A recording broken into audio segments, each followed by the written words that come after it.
Okay,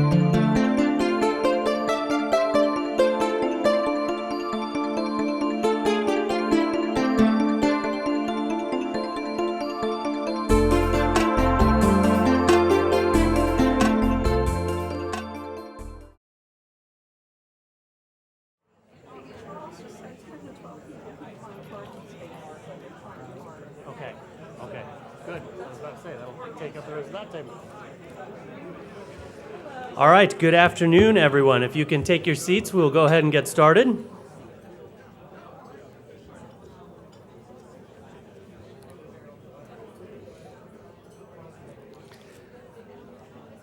Welcome to the monthly meeting of the Manatee County Tiger Bay Club on this gorgeous summer Florida day. I am just extremely proud of our board of directors and our programming committee because 3 months ago I said we had record attendance, and then last month I got to say we beat that with record attendance. And this month we once again have beat that again with the largest Tiger Bay crowd in the history of Tiger Bay, which means that you guys probably care about this issue. So we hope we're delivering you a highly informative and engaging program today that you will all greatly enjoy.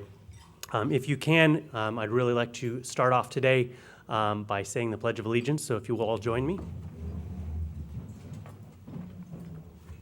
I pledge allegiance to the flag of the United States of America and to the republic for which it stands, one nation under God, indivisible, with liberty and justice for all. Thank you. At this time, we just want to kindly remind everyone that if you could, out of just respect for everyone in attendance and our speakers, if you can take your cell phones and make sure that they are either switched to vibrate or silent or off. That being said, we will certainly dig in because we have a lot of ground to cover today. This coming November, residents of Manatee County will be voting on 2 sales tax referendums. The first will be the renewal of a half-cent for schools to fund infrastructure to include the building of new schools as well as renovating existing schools. The second referendum is a new tax proposed by the county which can be used to leverage the issuance of debt to finance improvements that would generate enough to address transportation, infrastructure, public safety, and parks community amenity needs. Implementation of new taxes are always certain to be a hotly contested issue, and this year is certainly proving to hold true. This afternoon, your Tiger Bay Club is pleased to present to you what we hope to be a thorough and informative presentation on both sides of this issue. We have knowledgeable county representatives who will be able to clearly explain what each tax proposal entails, as well as opposing views from both sides of the coin. So please join me as we dig into the facts and fiction of our upcoming sales tax referendums. I'd like to start our presentation today with Dr. Diana Greene. This is Diana Greene's second year as superintendent of the school district of Manatee County. She has served 2 years as deputy superintendent of instructional services in Manatee County and has also served a variety of leadership roles in Marion County. With more than 29 years in education, with experience in senior executive leadership, curriculum development, staff development, school administration, and classroom teaching. In 2015, Dr. Greene introduced a school district leadership plan consisting of the 5 C's: calmness, consistency, civility, confidence, and community. Under Dr. Greene, Manatee District's state accountability scores rose in the face of tougher standards. Graduation rates continued to increase, up 13.2% in the last 5 years. In 2016, students brought home state and national awards in technology and career competitions, and MTC enhanced its reputation as one of the premier technical colleges in the country. Manatee District posted its 3rd straight balanced budget and again met the state's fund balance requirement, which improved the district's credit ratings and lowered interest rates. Based on her leadership accomplishments, the school board of Manatee County voted unanimously to extend Dr. Greene's contract through 2020. As the daughter of a father who served in the Air Force, Dr. Greene grew up living all over the United States and abroad. She is married to James Greene, a financial advisor for First Command, and they have 2 sons, Alden, 27, and Joshua, 21. Please join me in welcoming Dr. Diana Greene.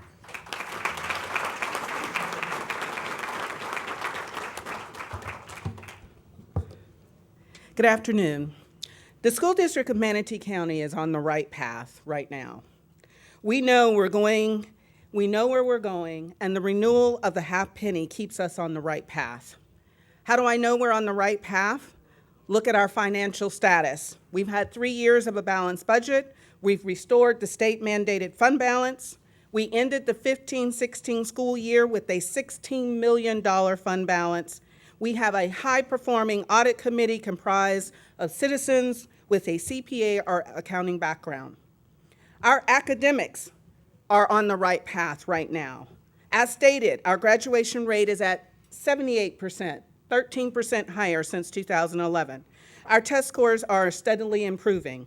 MTC, our crown jewel, is a premier career technical college in the nation.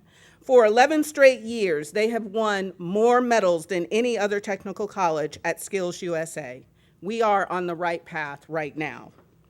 While you get constant news about the school board members, we are educating more than 48,000 students, feeding more than 37,000 students daily, driving more than 20,000 miles each day, and cleaning more than 8 million square feet under roof every day.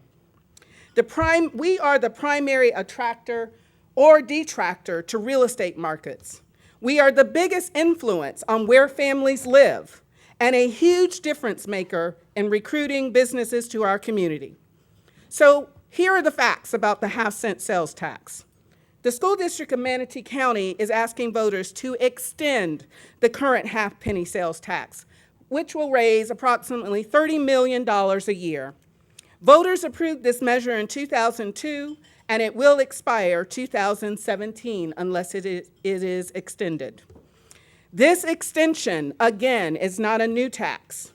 If you spend $500 a month for taxable goods, which exclude food, medicine, and services, you will continue to just spend $2.50 a month to help our students. The return, all of the monies collected stay in Manatee County, and about a third of the sales tax is paid by visitors. All the money goes to capital needs, such as new and renovated schools, maintenance and repair of existing schools, technology, safety and security, and buses. It does not go to salaries. We hired a reputable national firm to conduct a study on our school construction and maintenance needs. We gave ample opportunity for the public to participate. We completed a comprehensive plan.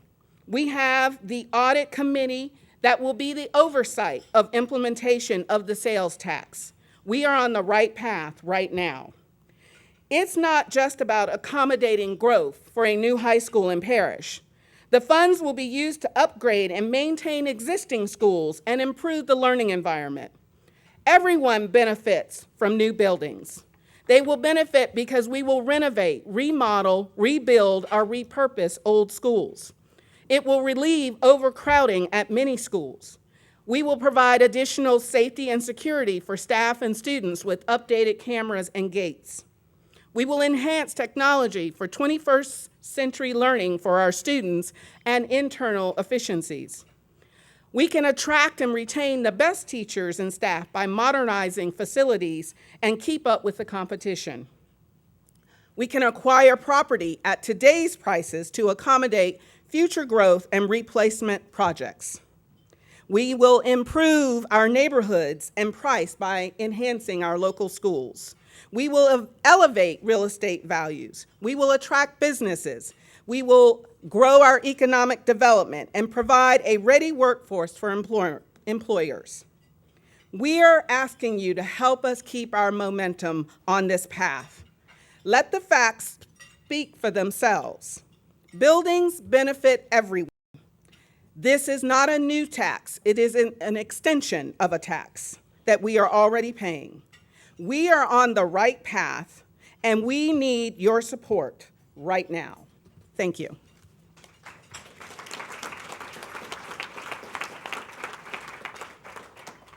Thank you, Dr. Greene. Our next speaker, Mr. Ed Hunzeker from Manatee County, will be addressing the secondary tax that is up for discussion today. Ed Hunzeker was selected by the Manatee County Commission to serve as the county administrator in 2007. Since then, Mr. Hunzeker has ushered in a mantra of accountability, civility, and ethics, leading to a more business-like, customer-friendly county government. He is a graduate of St. Louis University, where he received his Bachelor of Science and MBA degrees. He brings with him a strong background in government operations, beginning with his tenure as a Deputy County Auditor for St. Louis County Government, 15 years as Assistant County Administrator with Hillsborough County, and an additional 3 years as the County Manager of Osceola County. In addition, he served approximately 10 years as the CFO for Bi-State Development Agency in St. Louis, Missouri. His experience covers all facets of government operations. Ed is married to Sharon and has 3 adult sons and 5 grandchildren.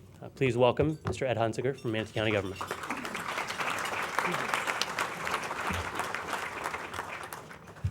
Thank you, Ben. I want to thank you all for coming out today. This is a pleasure to be in front of you to talk about something near and dear to the entire community. This half-cent sales tax is long overdue.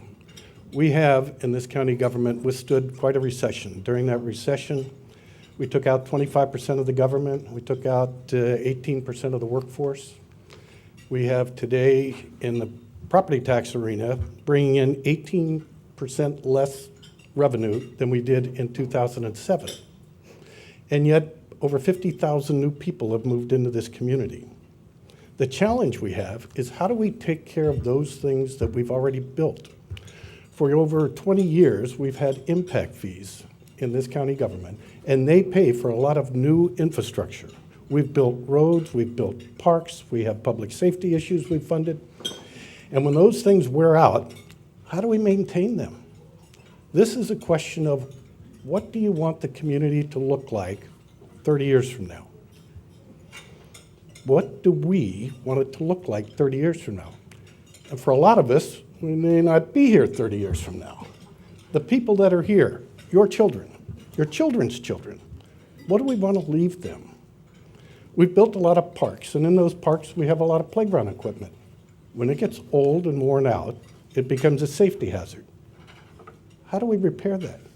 Or do we take it out so that a park becomes a place where there's trees and you can play hide and seek because that's the only thing to do in the park? We don't have pools. We don't have playground equipment because we had to take all that out because we didn't have the money to maintain it. This is not a sexy thing, this half-cent sales tax, because it's fixing what we already own, maintaining it, keeping it nice, keeping a community that our children want to stay in. My wife and I raised 3 sons here in Florida, and they all left town. How do we keep our children here? How do we build a community that they are proud of and we are proud of? It's a thought, it's a vision. What do we want it to look like? It's easy to be a naysayer and say taxes are bad, but it's that vision of where are we going to be? What do we want it to look like? Who's going to make that decision? If we don't make the decision, who will? It's up to us today to figure out how we want to deal with this government. We took out 25% of the government. We haven't put it back in. Yet those 50,000 people showed up. How do we provide service to a wide-ranging community, to provide libraries, and parks, and entertainment, safe roads, public safety? Sheriff Stubbe has come to me every year for 10 years asking for a list of things that we just can't afford. This sales tax will put our public safety folks, both EMS, the 911 system, and Sheriff Stubbe's requirements for law enforcement, for managing the jail, he'll have the funds to do what he needs to do to keep us all safe. Absent this, he'll continue to show up with his list of things that he needs, and I'll continue to shake my head. We couldn't raise property taxes enough to fund all that. It's important for you to reflect on where it is that we want to be 30 years from now. Thank you for your time.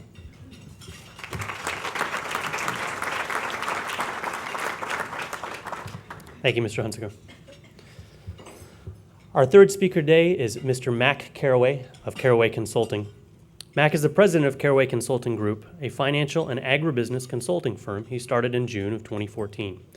He served as 10 years as president of SMR Farms in Bradenton, a diversified agricultural operation, and for 11 years as the CFO for Pacific Tomato Growers out of Palmetto. Mac has been involved in Florida business and agriculture industry organizations at a leadership level for many years. He is an active member of the Manatee Chamber of Commerce and was chairman in 2009. He currently serves as consulting executive director of the Environmental Research and Education Foundation, a nonprofit consortium focused on the environmental benefits of urban green spaces. Mac is in his second term as the chairman of the Swiftmud Agricultural Advisory Committee, having served for over 15 years representing broad interests in Florida agriculture. His Swiftmud experience also includes appointment by Governors Bush and Crist to the Swiftmud Manasota Basin Board for 2 terms, where he chaired the Basin Board Education Committee. Matt graduated from Florida State University with a BS in accounting and was a practicing CPA in Florida. He is a longtime photographer and fitness devotee and is married to Phyllis and has 1 son, David. Please welcome Matt Carraway.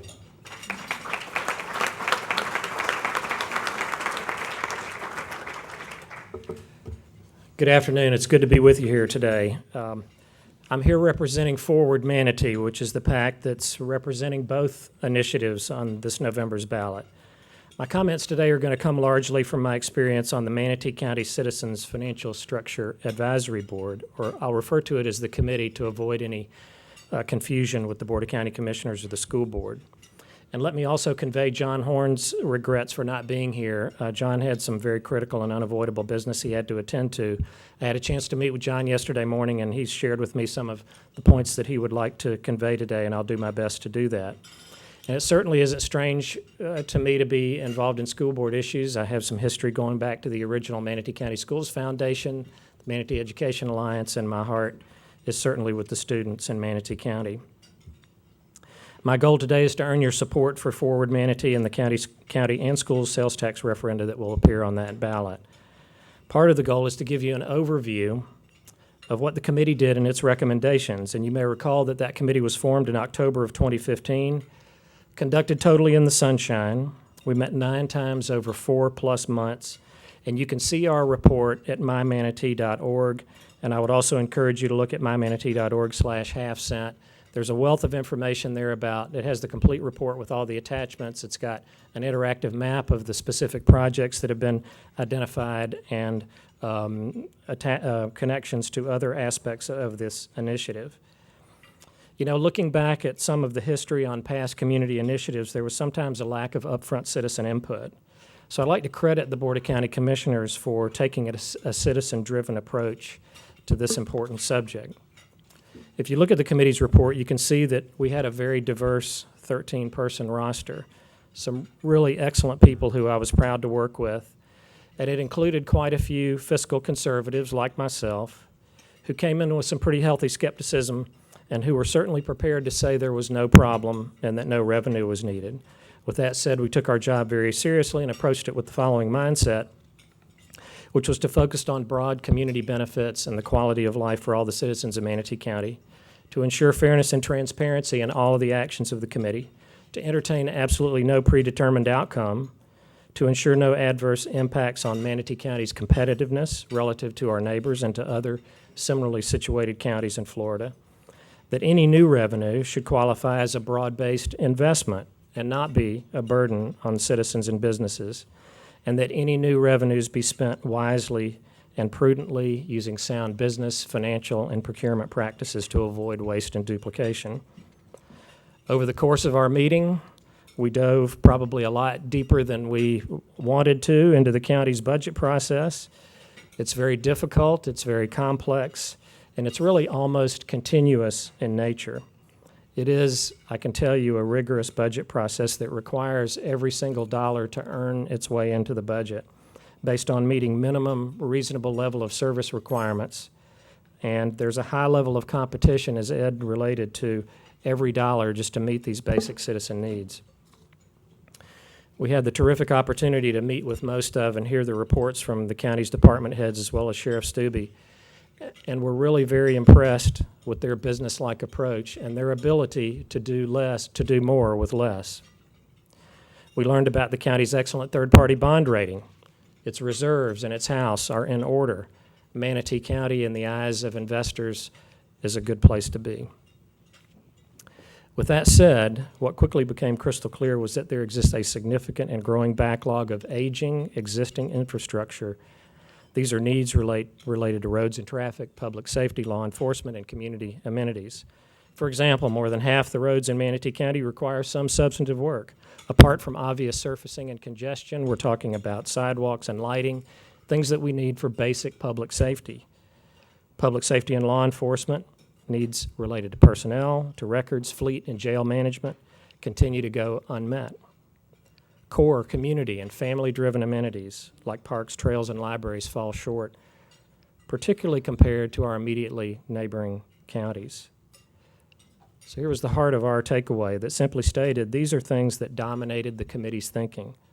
This county, which is your county, should not have to continuously face budgets that year after year after year pit roads against public safety, against law enforcement, against parks, and against libraries, and so on. It just should not be that way. Our conclusion about this backlog and the daunting challenge for the county is that we have a sense of responsibility to take care of the valuable assets that other taxpayers have already paid for. And it led us to explore a wide variety of potential revenue sources for the county. There's a chart in our report that you can see that shows us as the loner in our region with this lack of revenue diversity. It demonstrated that Manatee County is almost exclusively dependent on property taxes, so we have one hammer in the toolbox, and we know that not all problems are nails. Having revenue options is widely regarded as very prudent by other neighboring and similarly challenged counties. Although on a high note, we have some of the lowest ad valorem rates among 26 local governments on the Gulf Coast, and I don't think any of us really want that to change. But this one-dimensional funding limitation doesn't reach visitors, tourists, and others who use significant services but don't pay anything for that usage. And it speaks to the ability of the county to provide a reasonable, but by no means anyway extravagant quality of life for the citizens of this wonderful county. So we asked for and received an extensive look at revenue alternatives, which is in our written report, and we took painstaking discussions of those, and we had a very useful opportunity to hear presentations from other county administrators and similarly situated and challenged counties in Florida who had successfully initiated the half-cent infrastructure sales tax with strong community support, with enormous benefits provided to their citizens, so they survived and thrived the process that we're talking about right now. While there are certainly pros and cons to various other revenue sources, and we looked at just about everything, the unanimous conclusion of the committee was that the half-cent sales tax was the best way to go because it could resolve existing and imminent budget problems and provide a sustainable answer for the budget in the county for some basic reasons. About a third of the cost of it would be paid by non-residents, and I don't know about you, but I like a 1/3 off discount. It diversifies the county's revenue base, and it ensures that property owners are not disproportionately shouldering the burden of local government. Much-needed projects could start almost immediately, and I think a lot of us would like to see that happen. Bonding capacity would provide enormous leverage, especially in this cheap interest rate environment. Money's not cheap right now, money's not free right now, but it is pretty close. And 100% of the revenues would be spent in Manatee County. If you think about it, this is an incredibly advantageous convergence of opportunities with well-defined benefits, which would impact an average family of $5 a month, maybe. That's pretty hard to pass up. Since giving our report, the Board of County Commissioners has created the project list of projects that are dispersed fairly throughout the county, all in full faith with the committee's allocation of 71% to transportation, 15% to public safety, and 14% to amenities. And they've also passed an ordinance creating the Citizen Oversight Committee, which will ensure that the plan you see right now on the website is carried out. This was also a very specific requirement of the committee. With respect to our schools, this revenue will continue, as Dr. Greene indicated, to enable us to repair and expand existing schools, expand and enhance technology, provide much-needed equipment, improve school safety, and create better educational outcomes for our students. And in my view, this is a sacred obligation. This is not the time to deny these resources to our students. So let me read one quick little excerpt from our report and our conclusion. And this is important. Throughout this process, every single member of the committee has been vigilant to the idea that there should only be a recommendation if there is deemed to be a problem. Similarly, each of us on the committee as citizens understand that taxes and fees are paid by us and we deserve complete transparency and accountability by the county on when and how our hard-earned money is used. And I think those same sentiments apply to the folks who are involved with the school board more extensively than am I. One last comment. One of the most memorable things about the committee outcome that for me personally was that its members' strong desire to close our recommendations to the board and to the community with images of Lake Manatee and the Manatee County Dam. Those images were strong reminders of what vision and courage can bring. I mean, how important was that decision to this county? And it might not have seemed like such a hot idea at the time. We don't necessarily have a signature project like that, but I can tell you that this moment in time is a signature moment for us. Forward Manatee believes it's time for us all to think like that again. So please support both of these important votes on November 8th. Keep Manatee and its schools moving forward. Text, tweet, share, and maybe even possibly speak with somebody in person. However you do it, encourage those in your sphere of influence to do the same thing. And I would encourage you to take one of the cards at your table, fill it out however you see fit, and I'll pick those up after the presentation. Thank you.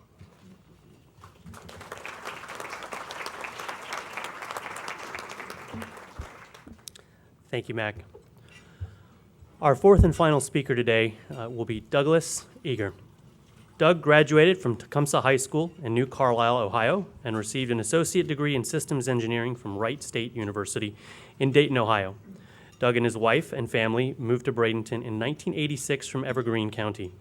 He is a member of the Sarasota Manatee Association of Realtors since 1992 and has owned Manatee Real Estate Services since 2002. He is currently president of Tea Party Manatee, Inc., is a registered Republican, a member of the Republican Executive Committee of Manatee County, a lifetime member of the NRA, and an active member of Trinity United Methodist Church in Bradenton. He believes strongly in limited government, the Constitution of the United States, and the Constitution of the state of Florida as the law, free markets, liberty, and personal responsibility. Doug married Lynn in May 1968, and they have 2 daughters and 4 grandchildren. Please welcome Doug Eager.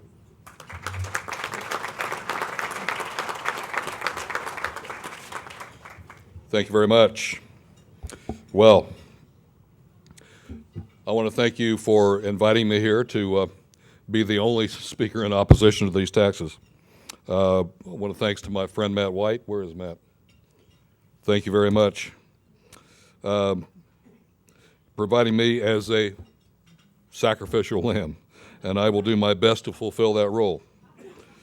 Thank you also for inviting 2 people to speak for the tax issues, both having a vested interest in the outcome of the election. Both Dr. Greene and Mr. Hunzeker get their salaries from taxpayers and are now asking taxpayers for more taxes. I was told by Mr. White and others that I'm here only because, as we all know, the Tea Party is against taxes, right? We're all told that. Tea Party is against taxes. Well, that's not true. Let me just explain something to you all. We know that government at all levels is constitutionally bound to provide certain services which cost money. We know that. We know the school board is obliged to provide a quality education efficiently.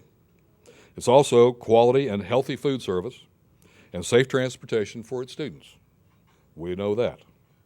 We know the county is required to provide law enforcement, public safety and fire protection, infrastructure construction and maintenance, and to regulate land use through planning and zoning and permitting.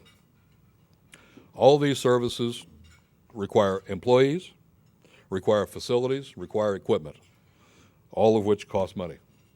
We understand that. We support reasonable government expenditures for necessary administration and services.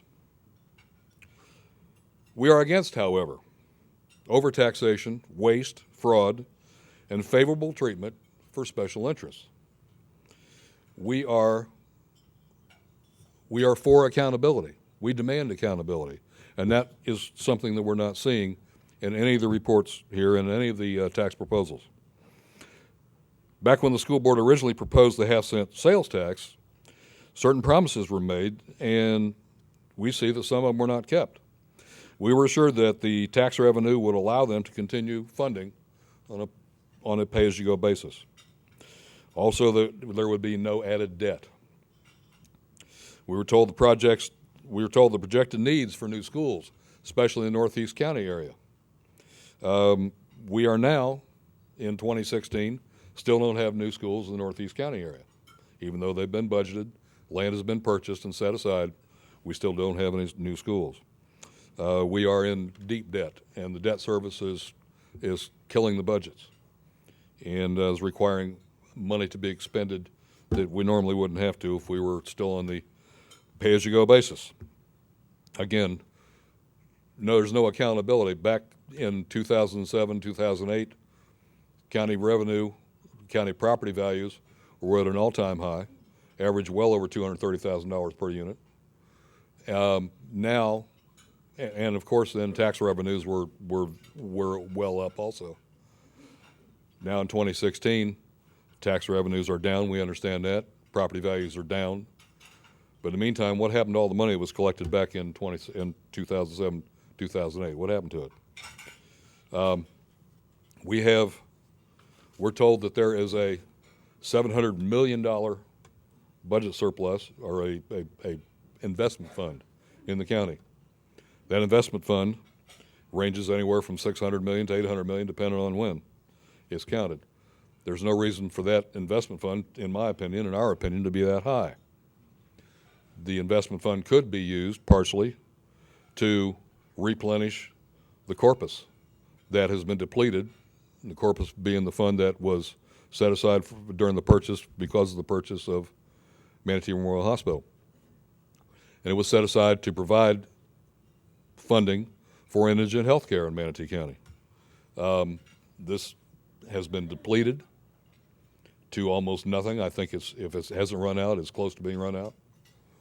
Part of the $700 million could be used to replenish that corpus to put it back on track that was originally proposed.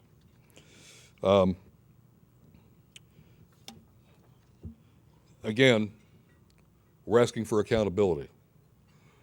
The school board now has 5,500 empty seats within the county. And projected student increase over the next 10 years is only about 5,800 students. Fewer people are moving into Manatee County than have been projected. It is true that many of these 5,500 seats are not in schools where, the population is, which means that redistricting probably needs to happen before anything else. Again, accountability. Redistricting, we understand, is akin to political suicide, but it has to be done. People, like Dr. Greene said, people move into neighborhoods because of the schools. People stay away from the neighborhoods for the same reason. We have a brand new school, fairly new school, built in downtown Braden, Rogers Garden Elementary, that has been fraught with discipline problems. It's in a bad location, a high crime area. It's now in its third principal in 4 years. All the while trying to attract students from other districts. Failing to do that, the school board has decided to close Orange Ridge Elementary and transfer its students to Rogers Garden with the excuse that Orange Ridge is a bad building, needs lots of maintenance and repair, and is not safe. Now, there are no inspection reports, engineering reports on file anywhere to back that up. We believe that the school board has just decided to close class space instead of trying to maneuver students around to use it. So, again, it's about accountability. We believe, frankly, that surplus property should be evaluated, inventoried, and liquidated when possible, both at the county level and at the school board level. Again, school board owns almost 3 acres outside or out in Parish off of Martha Road for a new high school that has been sitting there empty, vacant. And rather than start a new school, they're wanting to buy more land to, again, put into land bank for future use.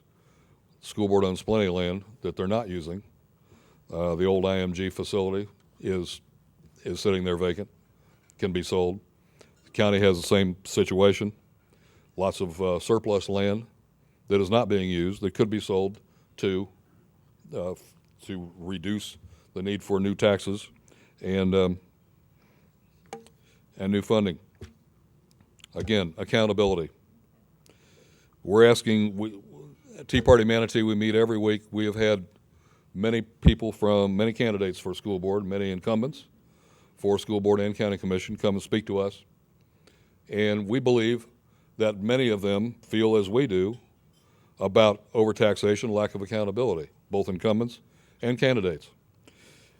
And we would ask you, candidates, incumbents, to stand by your principles.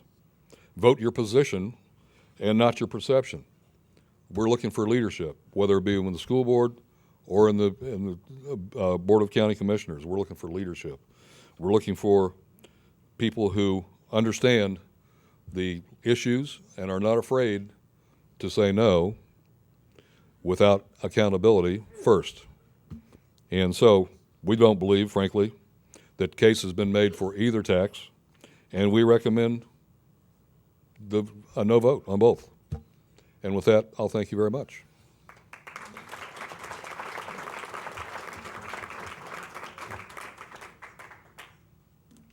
Thank you, Doug. So at this time, Tiger Bay feels we've done our very best to give you both a layout from the school board and from the Manatee County government to lay out the backstory and the disbursement of these proposed half-cent sales taxes. We've heard viewpoints from parties in favor of this referendum. We've heard opinions from parties opposed to this. So now, in true Tiger Bay fashion, we turn this discussion over to you, the members. For those of you who are paid Tiger Bay members, now is the time where we can spend the rest of our program directing questions to today's speakers. You are given 30 seconds at the microphone, where you can certainly all line up as you would see fit.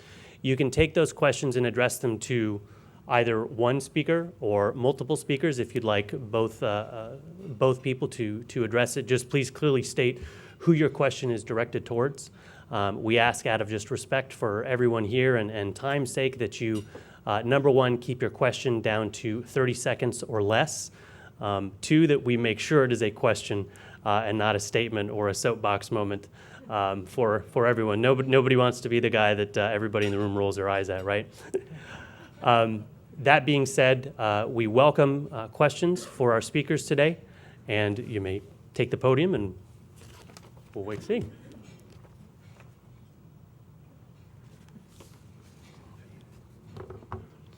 We got David sheepishly attending as the first guy up. I always ask a question. Thank you to the speakers. I really appreciate it. David Zaccanino, Tiger Bay member. Mr. Eager, I had the same exact concerns. I'm a fiscal conservative myself. I did a budget in Holmes Beach for 9 years. We had the lowest millage in the county, balanced budget every year. I had the same exact concerns you did, and I was lucky enough to be asked to be on the Financial Oversight Committee with Mac, and we spent 4 months bean counting. It was horrible. But we did it, and that was one of our biggest concerns, was transparency and oversight. So this question is for Ed and Mac, whoever wants to answer it. Can you tell me the things that are in place? I understand a couple of them, that there's a Citizens Oversight Committee that I hope Mr. Eager applies for, because I think there's 7 positions there. But the things that we put in place, because, again, I didn't want to see wasteful spending.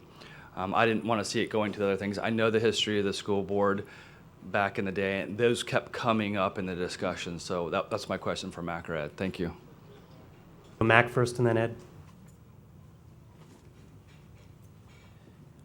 As I indicated, I think a lot of us came into that also with a similar point of view. And thank you, David. I think the ordinance that was recently passed for the Citizens Oversight Committee really is one of the integral pieces, because it does provide, as ironclad as statute will allow, a Citizen Oversight Committee to look at the projects that have been designated on the project list that is on the website. That website shows a project list which is 100% compatible with what the committee recommended in terms of its allocation among the different priority groups, traffic, public safety, law enforcement, and amenities, with specific projects allocated among the county. So, in my view, with a history as a risk manager, this is kind of establishing certainty, which is another sort of angle on accountability. And I think all the mechanisms that can reasonably be put in place through statute are in place in terms of the project list being there, the Citizens Advisory Committee being there to ensure that the board sticks to that.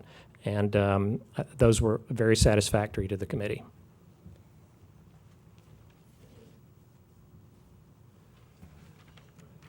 Thank you. A couple of additional issues. Again, on the Citizens Oversight Committee, we have on the website a list of projects that we think will take almost 15 years to build. The key is to make sure that future boards of county commissioners, when they're adopting their annual budget, when it comes to the sales tax, they'll take off of that list and put it in the budget. So at the end of 15 years, those projects can be built, and you will see them over time come up out of the ground. Another point I wanted to make is this business of accountability. We have in the county a requirement to have an audit every year. We audit all of these funds. And with the credit rating markets, we have a AAA credit rating. They think the Board of County Commissioners are good stewards of the public funds.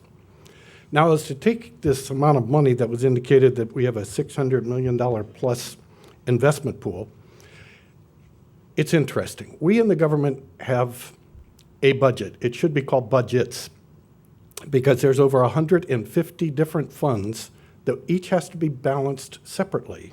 And then we add that all together to come up with this $1.1 billion budget. You can't take money from one fund and put it in another. One of those funds is the utility system. We can't take utility payments and fund the corpus from the sale of the hospital. We can't take impact fees, another fund that we collected from developers to build roads, and use it to fund health care. You just can't move money around. There's laws against that. We go to jail. We wouldn't get a credit rating that we have, and we wouldn't get a clean audit that we get every year.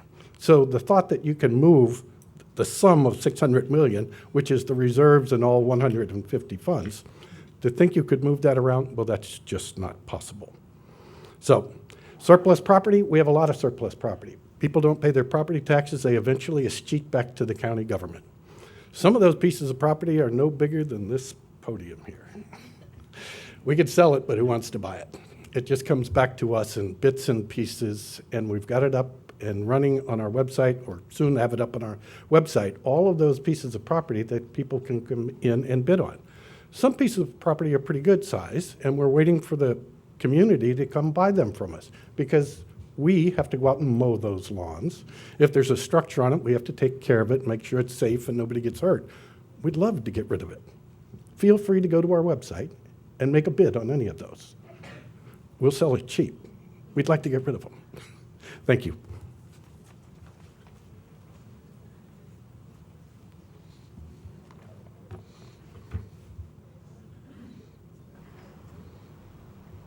Andre Torkelson. Yep. Hi, I'm Andre Torkelson. I'm a Tiger Bay member. I have a question for Matt Carraway. So I personally have some experience working on some campaigns, and I'm curious because I saw the piece of paper at each of our seats for the Moving Forward PAC. So it looks like, and you mentioned you guys are together. Obviously, the sales tax for the schools is an extension. The others is a new tax. Say a community member supports the extension for the school, but they don't support the new tax.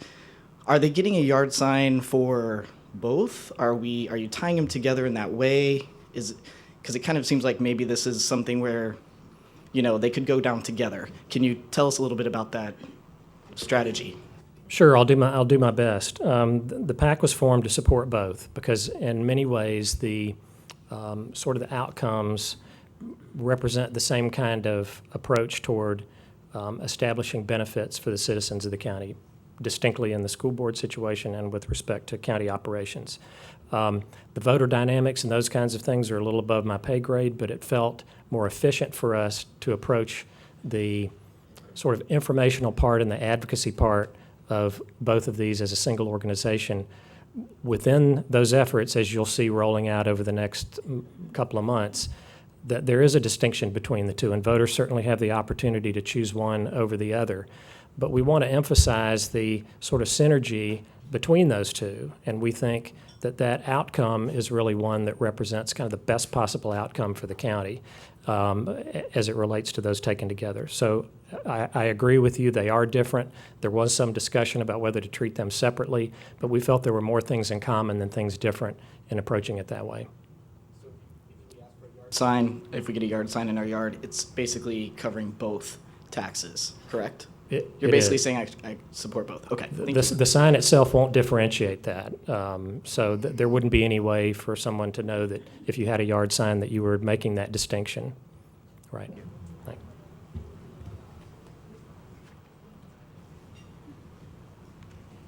you. While our next presenter comes in, just to remind everyone, if you do have a pressing question that you want to pose to these candidates and you are not a Tiger Bay member, you are welcome to sign up for your membership at Tiger Bay here, and you can simply see Elaine at the table. Our running joke is our questions here only cost $100 a year, so. I'm glad you said that because I joined about 45 minutes ago. That's This is just a quick question directed Mac's way, but Ed, any of you all that want to address it. My background's banking and investments and all that. Fitch upgraded Manatee County ratings on their most recent review of Manatee County. But there's an interesting line in there, and I just wanted to get a response to whether A, Ed, you mentioned financial ratings, whether you all are considering those as you present to voters that you want to keep a tax in place. And what Fitch has said is, as the voter-approved sales tax comes to expire, there is some concern that the district's history of fiscal problems and generally tax-adverse residents could thwart an effort to gain voter approval for another sales tax. I didn't know if you all were looking at how the financial industry analyzes your bonds. And if you could, please clearly state who you want to propose a question to or who you'd like to answer. I'm sorry, I was addressing it to Mac because the Ford Manatee seemed to be the committee that was discussing, but Ed, anybody who's in a position to address financial ratings. We'll start with Ed. Thank you for that question. I've spent about 10 years in the bond market dealing with governmental bond issues. And we certainly have taken a look at how the implications of the sales tax will affect the community, affect our bond ratings, affect how we should move forward with this. As stated earlier, the interest rates are at an all-time low. When I first started in the bond business, so many years ago, the first bond deal I did was at 16.5%, I think it was, something in that nature. We should take advantage of that. Most of us, when we buy a home, we go out and borrow money, and we move into the home, and we pay for it as we use it. I don't think anybody ever has built a home on a pay-as-you-go basis, where you went out and you get enough money and you build a room. And then you get some more money and you build another room. Somewhere along the line, you're going to get a bathroom and a kitchen, but it's down the road. Take advantage of the bond market and low interest rates, and when that cost of capital is better than taking money out of the bank, make the calculation, borrow the money. Get the assets you need now. And we've looked at that. Some of the projects we can take time to build over the next 15 years. Others are needed now. Why wait? Go do it. Yes, we have taken all that into consideration. Thank you.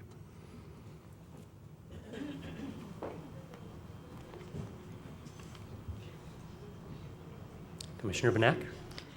Betsy Benak, and I am a Tiger Bay member, and I've got a question for the school board, Dr. Greene, and a question for Mac and Ed. The school board, since we have two different subjects, the school board, why did you reduce and eliminate impact fees during the downturn? If you could address that question. And for Ed, why don't we have a revenue source for maintenance? And Mac, if you found that there was enough fluff, as we hear frequently, in the county's budget to be able to pay for this revenue source without an increase in sales tax. Those are my questions.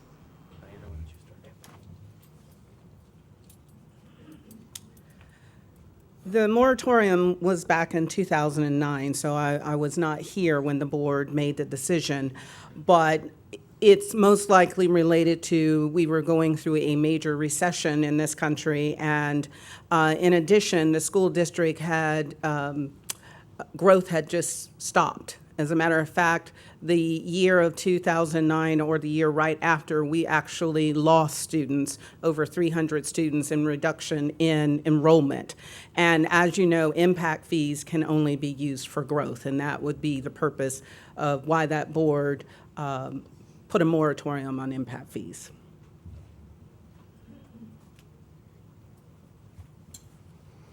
It's a good question, Commissioner. The county used to live, as stated earlier by Mac, on property taxes. And during the recession, property tax revenue fell because the value of properties went down.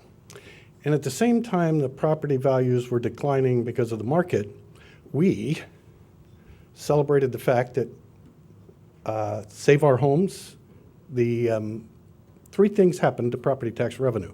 One, Save Our Homes, where the value of your property, if you're a homesteaded property owner, can't go up by more than the CPI or 3%. Right now, your property taxes, if you're a homesteaded property owner, can't go up in the current year by more than 0.8%. Next year it goes to 0.7%. That was number one. Number two, we doubled the homestead exemption from $25,000 to $50,000. Let's celebrate that as homeowners. And the third thing was we introduced portability, where you can take your homestead exemption if you move from one house to another. Let's celebrate that as homeowners. As the government, as I said, our revenues fell, and they're not coming back because those three things together have kept revenues from where they used to be. Prior to the recession and prior to those three events, we made enough money off of property taxes that we didn't need those other revenues. We made enough money to fund the operations of the government, making sure we could fund parks and public safety and libraries. We even had enough money to fund some capital projects. I think we used property tax revenues in part to pay for the parish community center refurbishment, the old school out there. And we even had enough money that we put it away for a rainy day. And we survived during the recession off of living on that money to carry us through the recession, so we really didn't truly have to gut to the core libraries and parks and public works.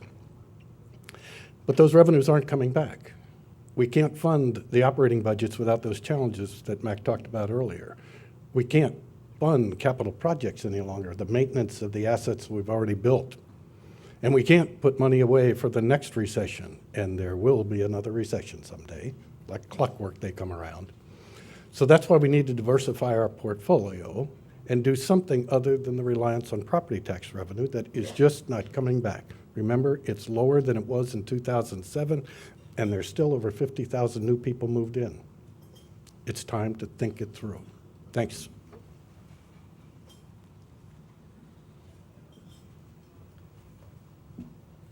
As a former practicing CPA and having spent 22 years in production agriculture, I actually do know how to squeeze blood out of a turnip. And by that I mean I have a good nose for inefficiency and waste. And it was one of the things that many of us on the committee were really looking at in our evaluation of the budget. And again, as I mentioned, this budget process is extremely aggressive. It requires everything to be earned in. I hope my comment wasn't confused. We did not see any sort of systemic opportunity for waste to get into the budget. We were very impressed with the reports of the county's managers and Sheriff Stubbe in terms of what they've been able to do with what they've got. So our sense coming away with that was with a pretty high level of confidence, despite our sort of a skeptical approach, was that we felt and we thought the evidence presented itself that the county was doing a pretty good job on that score.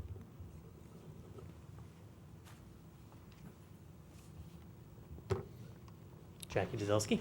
Thank you. Jackie Dzelski. I am a member of Tiger Bay. Probably for Mac or Ed or both of you, the benefit to the cities, the municipalities on the half cent for infrastructure. Have we heard an indication as to when we might know what their priorities would be for taking advantage of the benefit of the half cent?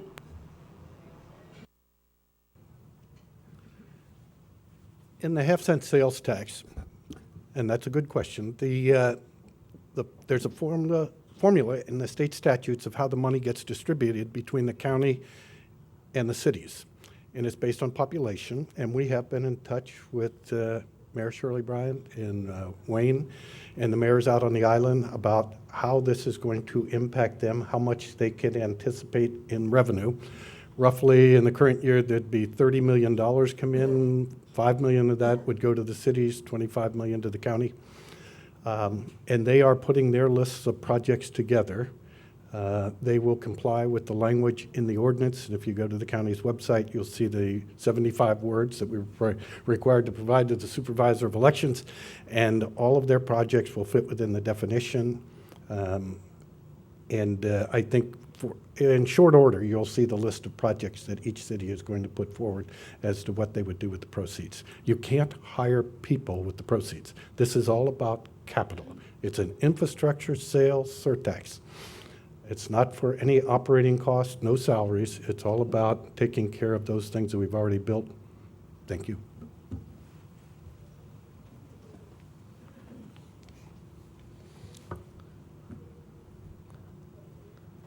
Whoever wins the race first, right? This question is for Mr. Eager. We got to get you up at the mic at least once. The half-cent sales tax that Dr. Greene was talking about has been going for 15 years, as you noted, and it provides some $30 million a year, I believe, to the district. And this is money that trickles down to the students in one way or another and provides resources for them. Why wouldn't the community continue that for the education of its children? And why would the community punish those children for the sins of the past by adults? That's a fair question. Number one, let me just suggest that waiving of impact fees over the last number of years has cost the school district almost $60 million. And that money then, that money would have been used for construction of new facilities. And since that money isn't there, then the money has to come out from another source. And that's why the tax is being, why they're asking us to continue the tax. Keep in mind that impact fee money cannot be borrowed against, but tax money can. And so by continuing the sales tax, all the funds, the revenue that are derived from the sales tax can be used as collateral to issue new bonds. We're being told that a number of new bonds are waiting to be sold as soon as the tax is passed, assuming that it is. As far as educating the children, it has not been shown through any accounting procedures that the children, the students, are going to be impacted one way or another by this tax. It's not the job of the Board of Education to educate students. The job of the Boards of Education is to run the school district. The education portion is the job of the administration, of the teachers, and none of the proposed tax is to be used for salaries or any expenses within the classroom, according to what we're being told. So, as far as we can tell, there is no impact into the classroom, positively or negatively, from the passage or failure of this half-cent tax. And it's Egger, not Eager. Egger. It's all right.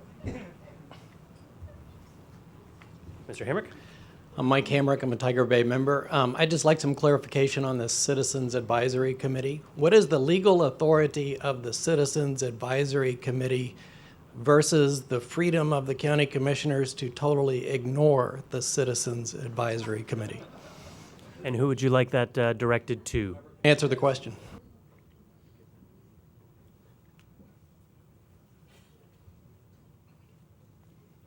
Interesting question. How many attorneys are in the room? The Board of County Commissioners, in July of 2015, in a discussion of their budget, knew that they were facing a problem in 2018. As a result of that, they appointed the Citizens Budget Restructuring Committee. We should have come up with something with a better acronym, but sorry about that. The committee. And they put those 13 people together to see two things. One, do we really have a problem? And two, if we do, how do we fix it?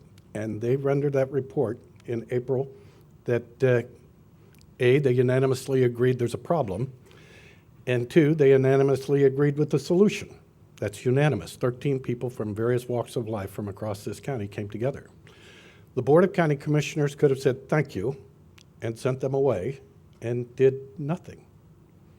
But the board knew they had a problem. They knew somebody was going to have to address that problem or the county would be in serious financial position. And so the board accepted that recommendation and proceeded to adopt the ordinance to place this referendum on the ballot for the citizens to vote on. It's the citizens get to vote on whether they want to, A, solve the problem. The citizens can say no, and then we'll have to refigure what's next. And so that is the sum and substance of the committee. The board could accept or reject their findings or modify it as they deemed appropriate. They took it and they had a long discussion, and then they followed up with the ballot language that's been adopted, that ordinance has been adopted, and put that another Citizens Advisory Committee on top of that to make sure that over the next 15 years that future boards follow what has been adopted in the way of projects to make sure that 10 years from now nobody throws away the list and decides to go out and do something else. Thanks again. All right, and due to time constraints, we'll make this our final question of the afternoon. Okay. My name is Mike Barber. I am a member of Tiger Bay, and full disclosure, I do work for the School District of Manatee County, and my question is for Mr. Egger. Between 2002 and 2015, the school district built 19 new schools, 11 new schools to accommodate growth, and 8 totally rebuilt schools. I live between Prine Elementary and Miller Elementary, and I can say both those schools, the new schools, are a tremendous addition to our neighborhoods. So would you say that those new schools are a benefit to our students and to Manatee County? Well, that goes without saying, of course. New facilities, upgraded facilities are always a benefit. The problem that we're seeing now is that there is a lot of unused facilities that aren't being accounted for. Like I said, reports show that right now there's about 5,500 empty seats within Manatee County. Now, there are some schools that claim an overcrowding of over 130%. It's probably true. There's also schools that are underutilized by maybe 50 or 60%. So rather than tearing down perfectly good buildings and building new ones somewhere, except for North County, which is totally lacking in new facilities, wouldn't it be better, wouldn't it be more efficient to redistrict, reconstruct the district, draw new boundary lines, cut down on transportation costs, and fill these classrooms through the neighborhoods? Wouldn't it be much better to do that? One thing that the Tea Party believes, and one thing that I believe that nobody's really brought up, is, and it's probably an idea for a different time, we don't have time, but there's been talk for years of a voucher system. A voucher system, and the purpose of a voucher system, the way it's being presented, is to allow low-income kids to get out of neighborhood schools that are underperforming and go into private schools. That's how it's being sold. The correct version of a voucher system is a universal voucher system. In other words, there is a number that can be found as to what it costs, what it actually costs to educate a child in Manatee County. Right now, we're spending about $15,000 per child in Manatee County. Now, that's when we have a classroom of about 20 students tops, and we have a teacher in that classroom that, with benefits, making $50,000, $60,000 total. That leaves about $250,000 per classroom to do whatever with. So where's that money going? A universal voucher system would grant each and every student a certain amount of money to take to whichever school he wanted to go to, with priority given to the neighborhood school, and that school would be funded, every school would be funded, public and private, would be funded on an equal basis per student. So that would eliminate any excuse for an underperforming school, because they would all be funded the same, all be furnished the same, and if a school is underperforming, even after all that, then the problem's obviously in the administration. So, but a universal voucher system isn't being talked about much. It should be. That's our position.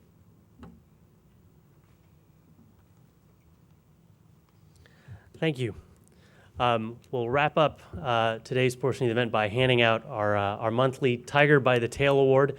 If you're not familiar with the Tiger by the Tail Award, we always select one board member to sit in the audience and closely monitor the question, and we'd like to just publicly recognize and acknowledge who we thought had the most engaging feet to the fire question of the day. So we had Mr. Andre Torkelson keep track of the questions, and Andre, if you want to announce who you've selected for the day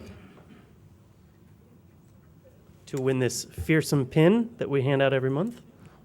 All right, so it was a really, really tough call. There were some great questions today. Yeah, so I flipped a coin, and I picked Mike Barber. Thank you, Mike. Congratulations. I just want to thank and acknowledge our tremendous board of directors and our fantastic program committee, headed up by Matt White, for continuing to deliver just fantastic topics and engaging discussions. We just want to remind everyone that we do have half-price memberships for the remainder of the year. Individuals are $50. Nonprofits are $100, and corporate memberships are $150. You can sign up either online at manateetigerbay.org or with Elaine as you leave today. We want to remind you all to mark your calendars for Thursday, September 15th, for our next Tiger Bay meeting, which we will be billing as our City of Bradenton mayoral debate. We had our rapid fire format, which we tried out last month with great success. So we will be sticking to that format for this one, giving our candidates 30 seconds to respond to longer questions or simply a yes or no, so that we don't have to listen to long, drawn-out stump speeches. So that being said, we thank you all for being here today, and please, a huge round of applause for Charles Clapsaddle and the METV staff for continuously filming and editing and airing these. Thank you, Tiger Bay. Have a wonderful afternoon, and we'll see you later.